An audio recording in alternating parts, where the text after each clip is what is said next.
I do think that Meghan is still the victim. I think that we've seen more examples and more explicit examples of Meghan being the victim throughout her relationship with Harry, and ever since it was announced that she was dating him. To the extent where he had to even put out a statement telling the press and telling people to calm down, basically, in the way that they were referencing her. And even recently, we've seen an example again of Meghan being a victim with the court ruling of where she's won the court case against the press. I think it's very convenient now that, 2 years ago it was reported that two aides had apparently left Meghan's employment because, they had a problem with that. But now all of a sudden it's called bullying. I think it's very convenient. All right, let's take a moment to sit with what we just heard. Because that wasn't noise. That wasn't opinion dressed up as outrage. That wasn't social media hysteria or fan commentary. That was a calm, measured, factual statement delivered on Good Morning Britain, acknowledging something the UK media has spent years trying to erase, that MeghanSussex is still the victim. Still. Not was, not might have been, not depending on how you look at it. Still. And the fact that this had to be said out loud on national television tells you everything you need to know about how aggressively the truth has been buried. Joanna Jarjue didn't raise her voice. She didn't insult anyone. She didn't dramatize or sensationalize. She simply laid out the timeline, something the press absolutely hates when it comes to MeghanSussex, because timelines don't lie. From the moment MeghanSussex's relationship with Prince Harry became public, the hostility began. Not curiosity, not scrutiny, hostility. It escalated so quickly and so viciously that Prince Harry, someone raised inside an institution built on silence, was forced to issue a public statement begging the media to stop. Let's not normalize that. Royal partners don't do that. Royal families don't do that. That statement was unprecedented because the situation was unprecedented. And yet somehow we are now supposed to pretend that MeghanSussex simply couldn't handle a bit of attention. No, this wasn't attention. This was harassment. This was obsession. This was dehumanization packaged as journalism. And Joanna reminded viewers of that reality without embellishment.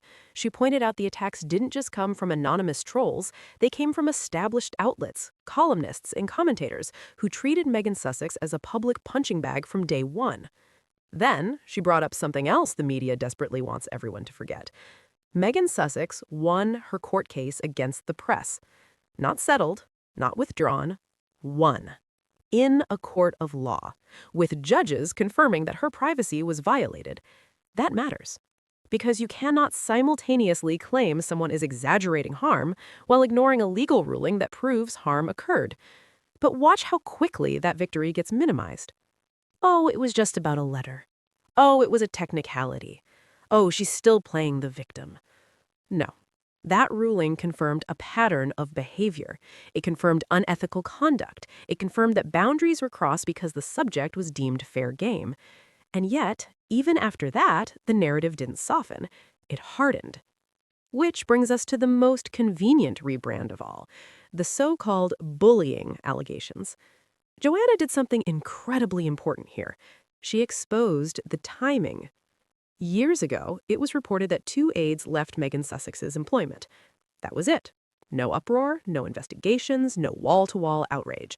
Staff turnover in royal households is not new. It happens constantly. The palace itself has a revolving door of aides, yet no one has branded a monster over it. But suddenly, after the Oprah interview, after MeghanSussex spoke openly about her mental health, after she dared to describe her experience in her own words, now it's bullying. Now it's character assassination disguised as concern. Now anonymous sources suddenly remembered they were terrified. Isn't that fascinating? This is not accountability. This is retaliation. This is what happens when a system loses control of the narrative. Notice how the bullying claims were never investigated while MeghanSussex was still a working royal. Notice how they surfaced only after she was gone. Notice how they were leaked just as public sympathy began shifting. That's not coincidence, that's strategy. And Joanna didn't need to say all that explicitly. She let the timeline speak for itself. That's why her comments hit so hard. Because when you strip away the theatrics, what you're left with is a woman who endured years of relentless targeting, won a legal case proving press misconduct, and then was accused of bullying the moment she stopped being silent. That's not justice. That's inversion. The media wants the public to believe this is all old news, that MeghanSussex should move on, that she's rehashing the past. But how do you move on from something that never stopped? How do you close a chapter when the same outlets keep reopening it, reframing it, recycling it, and profiting from it? MeghanSussex didn't keep the story alive. The media did. Every recycled headline, every resurrected allegation, every anonymous palace source. They want silence, not healing, because silence protects them. And let's be honest, if MeghanSussex were truly the villain they paint her as, they wouldn't need implication, insinuation, or unnamed sources. The evidence would speak for itself. Instead, what we see is behavior that's praised in others, but condemned in her. Confidence becomes arrogance. Boundaries become difficult. Advocacy becomes divisive. And suddenly, the word bully is used so loosely it loses all meaning except as a weapon. Joanna calling this out on Good Morning Britain is significant because this is not a show known for generosity toward MeghanSussex. This is a platform that has historically amplified the harshest voices, often without challenge. So for a panelist to say plainly that MeghanSussex is still the victim is not a small thing. It's a crack in the wall. And cracks matter.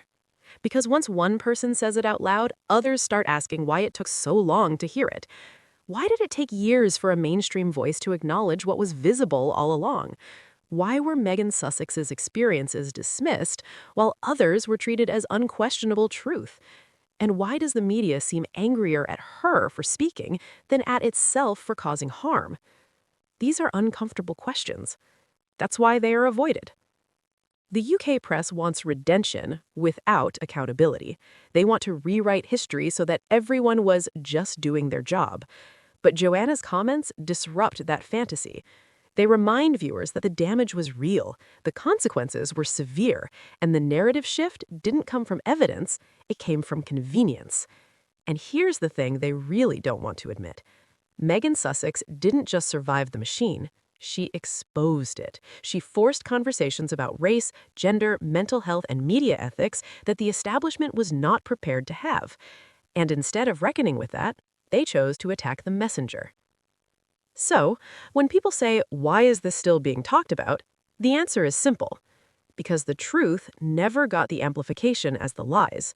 Because legal victories don't undo public smears.